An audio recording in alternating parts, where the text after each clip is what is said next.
안녕하십니까, 솔루션 연구소입니다. 자, 2022 당신의 선택은? 이런 제목으로 영상을 찍고 있습니다. 좀 유치하죠. 좀 촌스러운 제목이긴 합니다만 무슨 대선도 아니고 요즘에 대통령 후보들이 나와서 하도 얘기를 하길래 제가 비슷하게 한번 흉내를 내봤습니다. 자, 지금 이제 정시 발표가 나고 취업 기다리고 어느 학교 갈지 열심히 고민을 하실 텐데 이제 그런 학교들을 고를 때 여러분들이 좀 도움이 되는 영상으로 만들고 있습니다. 학교 비교 영상에 대해서 뭐 댓글들도 좀 다시는 분들이 있습니다. 근데 솔직히 말해서 예를 들어 서울대랑 한양대를 붙었다. 고민을 할까요? 과가 엄청나게 차이가 나면 고민을 할 수 있겠습니다만 학교 네임밸류로 고민을 할 거라고 저는 생각하지 않습니다. 그런데 연대나 고대 둘 다 붙었다. 당연히 고민하겠죠.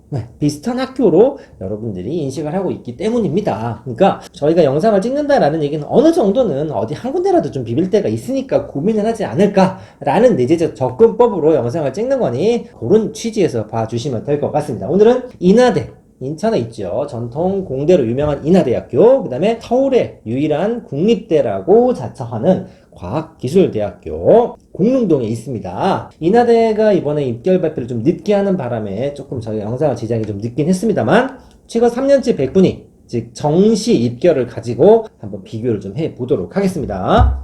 2019, 2020, 2021학년도 올해 건 안 나왔으니까 작년까지 3년치 입결이고 3년 동안 입결이 과별로 어떻게 됐고 어떤 식으로 발표했는지를 좀 보여주는 자료를 저희가 설명드리겠습니다. 정시 100분율 기준이고요. 2021학년도 일단 입시 유광부터 살펴보도록 하겠습니다. 올해 거 아닙니다. 작년 겁니다. 작년 거. 그래서 인하대 정시, 과기대 정시인데 일단 정시는 수능 100%로 요즘에 대부분 통일이 되어 있기 때문에 크게 차이는 없습니다만 요런 거 정도는 차이를 보시면 됩니다. 수능 100%고 국수형 탐구 두 과목까지도 비슷합니다만 인하대 같은 경우는 특이하게 한국사 5%를 반영해 줍니다. 여러분들 한국사를 응시하신 분들은 알겠지만 이게 좀 그 기본 점수가 좀 심한 과목 아닙니까? 그래서 뭐 적당히만 맞아도 점수가 까이지 않고 좀 버프를 받는 과목이죠. 그래서 요 5% 정도는 기본 요금을 좀 올리는 느낌이 있습니다. 두 번째는 영어는 절대평가를 하기 때문에 빼고 국수탐 기준인데 인하대가 상위 70%의 평균을 발표합니다.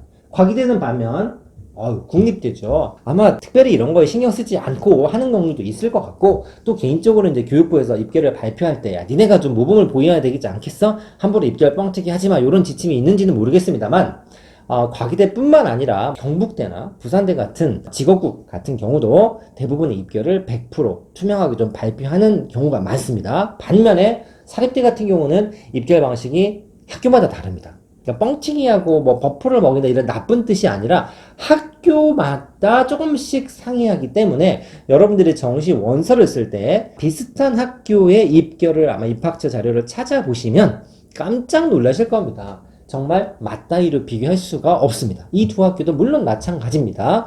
그런 걸 감안을 해서 뭐 사이트나 뭐 사설 입시기관의 여러 가지 입시 자료들을 여러분들이 참고를 하시겠습니다만 그래도 입학처 자료를 베이스로 하기 때문에 약간의 오차는 있을 수 있다는 거를 꼭 유념해 주셨으면 좋겠습니다. 어쨌든 인하대는 상위 70% 다시 말해서 10명이 합격을 했는데 그 중에 8등, 9등, 10등 점수는 빼고 위에 7명의 평균을 낸 거고 여기 같은 경우는 10명 합격자 전원의 단순 평균을 때린 거다. 이렇게 이해하시면 됩니다. 자, 그래서 최근 3년치 입결 추이고 인하대는 재작년에는 80% 평균, 작년에는 70% 평균, 과기대는 역시 자신만만하게 100% 평균을 발표하고 있습니다. 자, 그러면 어떤 과들을 좀 저희가 살펴봤냐면 모든 과를 조사했으면 좋겠는데 비교 영상이기 때문에 그래도 좀 이름이라도 비슷한 색깔이 좀 있어야 되지 않겠냐 해서 기계과, 신소재, 전자공학과, 컴공, 화공, 전화기, 정전기 뭐 이렇게 두 가지로 부르는데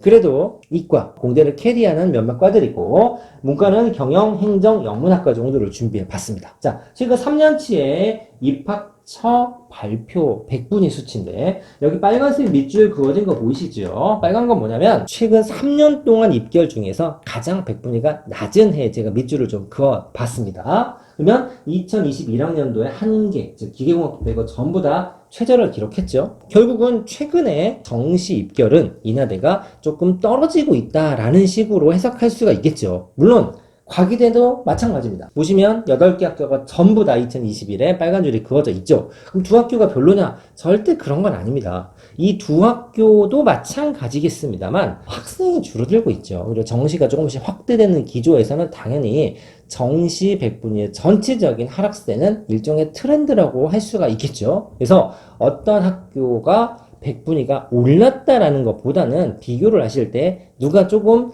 하락폭이 좀 덜 하냐, 상대적으로 좀 버티면서 하락을 하느냐, 이렇게 보시는 게 조금은 더 정확한 관점입니다. 다시 한번 보시면 인하대 8개, 제가 조사한 8개 중에 7개가 작년 입결이 가장 낮았고 과기대는 8개 전부 다 입결이 작년이 가장 낮았습니다. 자, 그럼 과별로 한번 살펴보시면 이렇게 되겠죠. 기계공학과입니다. 공부하기 좀 까다로운 과인데, 자, 표는 어떻게 보시냐면 빨간색, 파란색이 바로 인하대학교, 회색이 바로 과기대의 그래프입니다. 백분위. 자, 빨간색과 파란색은 어떤 차이가 있냐면 파란색이 인하대 입학처 자료를 그대로 입력해서 그래프를 그린 거고, 빨간색은 상위 70%, 80% 정도의 평균이라고 있기 때문에 아무래도 좀 버프가 먹여져 있죠. 그래서 보통 실제로 이거 같은 경우는 과별로 편차가 있을 수 있습니다만 1%에서 한 1.5%, 아주 심하면 2% 가까이까지도 차이가 난다고 제가 한 1.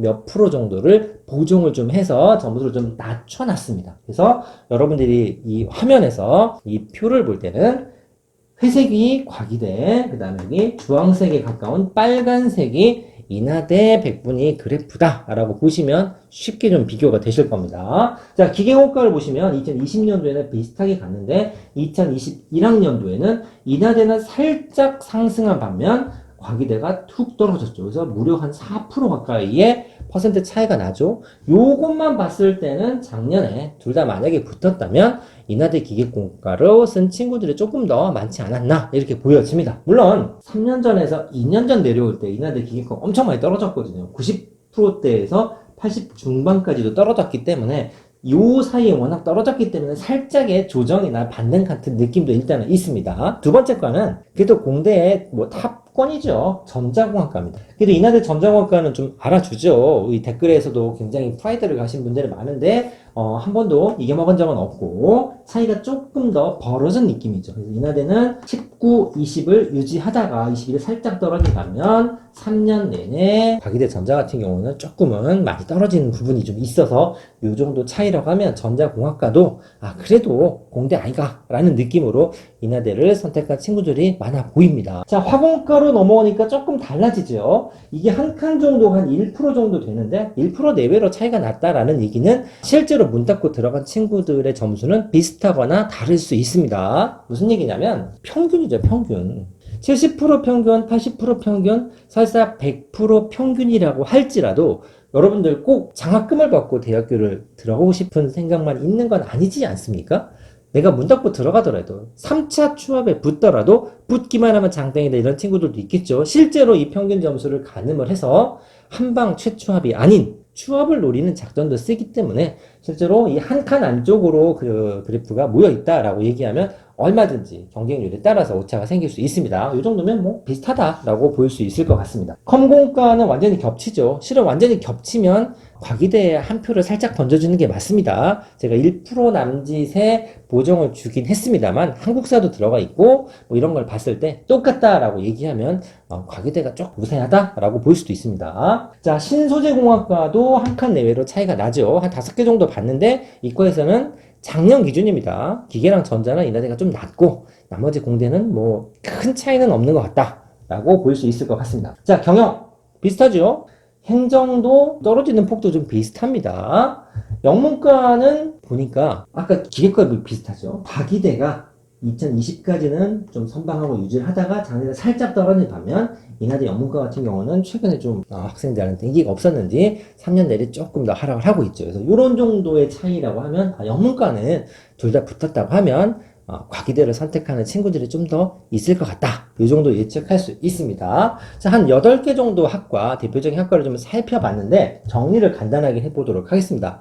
전체적으로는 하락세라고 말씀드렸죠. 하락세라는 게 나쁘다는 게 아니라 아까도 말씀드렸다시피 상위권에 있는 서울에 있는 스카이 서성안도 정시 입결은 최근에는 굉장히 떨어지고 있는 편입니다. 그래서 상대적으로 2021학년도 실은 한 2, 3년 전만 하더라도 과기대를 굉장히 옹호하고 그다음에 또 선호하는 친구들이 꽤 있었기 때문에 야 서울에 유일하게 남은 국립대니까 이거 무시 못한다. 점점 좋아질 거다. 뭐 이런 의견들도 많고 댓글도 굉장히 많이 달렸는데 작년 입결만 봤을 때는 2020년 대비 조금 하락폭이 더 큰 편입니다. 2022년 이후에 정시가 확대되니까 변수가 좀 더 많아지겠죠. 올해 입결은 뭐 한 3, 4개월 있으면 나올 겁니다만 그때 영상에 나오면 또 한번 참고하시면 될 것 같고 두 학교의 입결 발표 방식 국립대는 100%를 다 오픈하는 반면 사립대 같은 경우는 좀 다릅니다. 그러니까 이게 학교마다 조금씩 다르기 때문에 직접적인 비교를 조금 회피하는 맛도 좀 있습니다. 영상을 제작하는 저 입장에 좀 답답한 부분이 있습니다. 그렇기 때문에 여러분들이 다른 채널도 참고를 하시겠죠. 뭐 여러 가지 자료들을 정론적으로 정리를 하면 이 정도라고 볼 수 있겠네요. 그래도 인설 국립대 나아질 거다라는 기대 심리와 야 짬밥이 얼만데 인하공대 무시해? 오 아직까지 괜찮아 라는 정도의 대결 구도가 될 것 같고 몇몇과는 겹치는데 특이한 몇과 대표적인 학과 같은 경우는 특정 학교에 조금 더 퍼센트 차이가 얹어져 있는 걸 봤을 겁니다. 학교의 네임 밸류보다는 특히나 요즘에는 뭐 학과가 중요하다고 생각하는 학생들도 많기 때문에 학과별로 상이한 데이터를 꼭 참고를 하셨으면 좋겠고 두 학교 괜찮은 학교입니다. 여러분들이 가서 얼마나 잘하느냐에 따라서 뭐 취업이 됐든 뭐가 됐든 결과가 달라질 것 같기는 합니다만 여러분들이 분명한 선택을 하는데 도움이 되는 영상이 되었기를 바라면서 마치겠습니다. 감사합니다.